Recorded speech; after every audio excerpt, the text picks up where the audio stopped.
Hi, welcome to another video on the Casio CT-X3000 keyboard, and this time I'm going to talk about the Auto-harmonise / Arpeggiator functions, which is the first button on the bottom row on the right hand side of the keyboard. So Auto-harmonise adds a note to your melody line. So at the moment I'm just playing a single note, but the keyboard can actually help play other notes for you. And the way to do that is to press the accompaniment button on. And now it should say accompaniment on the keyboard. Press the Auto-harmonise button, and it should now say Auto-harmonise on the keyboard display. And now I'm going to play a chord with my left hand, and then a note with my right hand, and you should be able to hear two notes being generated from this one note that I'm playing here.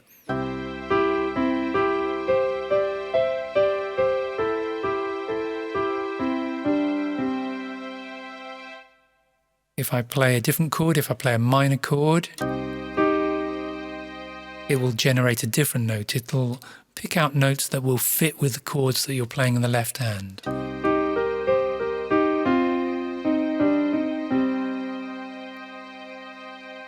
Notice I don't need to press the start and stop button here.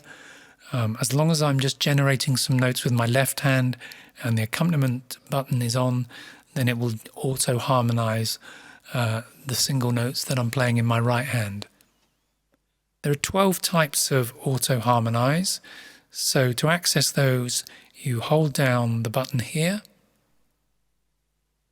and then it'll show you which one you've got. We're on number 1, and if I use the wheel to go round each one in turn, eventually we get to number 12, and then the list just carries on to number 1 and so on.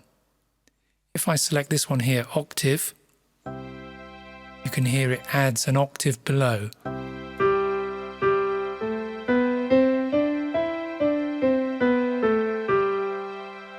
So that was like me playing, but the keyboard was adding the lower notes.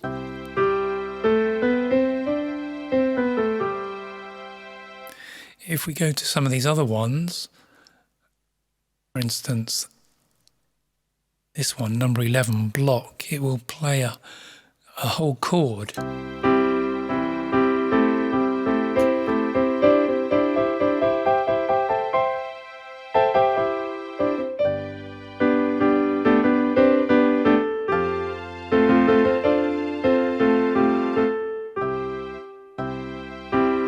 Sometimes there's a little delay if you haven't pressed the chord cleanly enough or it hasn't received the information.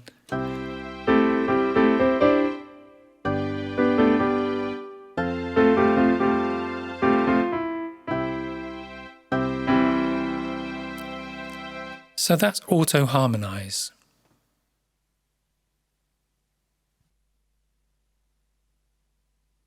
Now we're going to briefly have a look at the arpeggiator. So in order to access the arpeggiator functions, you need to press the function button and then use your left and right cursor keys to go through the list of menus until it reads AR/ARP. And now press enter, number 6. And the first thing you'll see, it says button assign, number 1. So at the moment this button is assigned to do auto-harmonise. We need to change it to arpeggiator, and we can use the wheel here. And now the value here is 2 and it says arpeggiator. So we now know that this button is going to operate the arpeggiator. Let's just exit that. Press exit twice until we get back to our stage piano. I'm going to press the button, and then on the display it will say arpeggiator.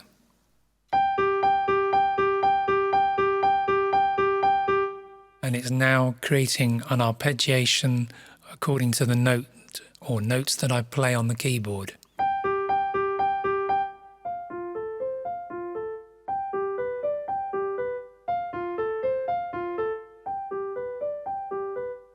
The speed of it is determined by the tempo, so if we want to increase the tempo, we can just scroll through or type in a number. Let's go up to 100.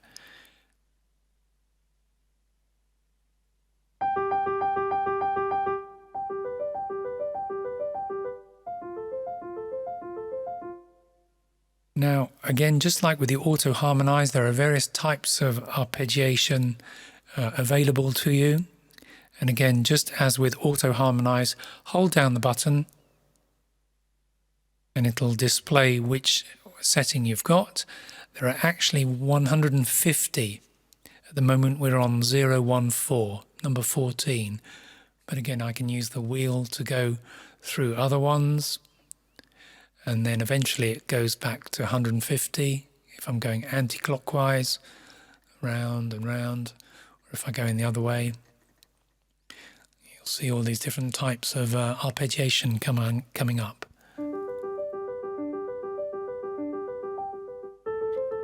This one's called Sequence Line 2, number 15. Notice that it depends on how hard I hit the keys as to how strongly it plays the arpeggio.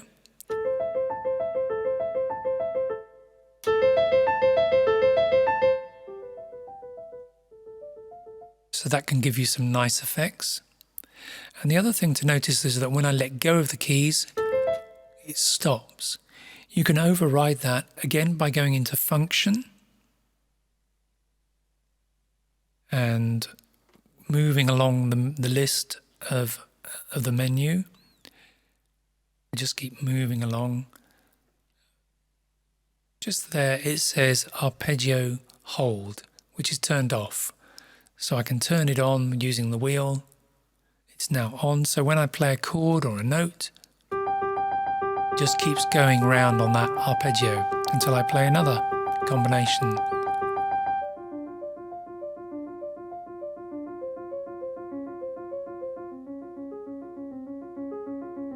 Let's slow the tempo down a bit.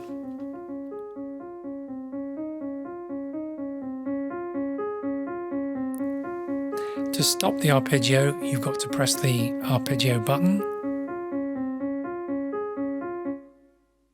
and not the start and stop button here. It's nice to use this feature, say, with a split keyboard. So if I press the split button, we've got a different voice down here. At the moment it's set to acoustic bass, but we could change that to, say, a string voice.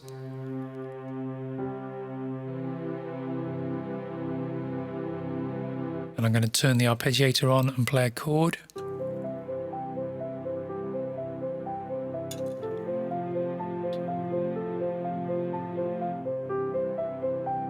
Notice I can let go.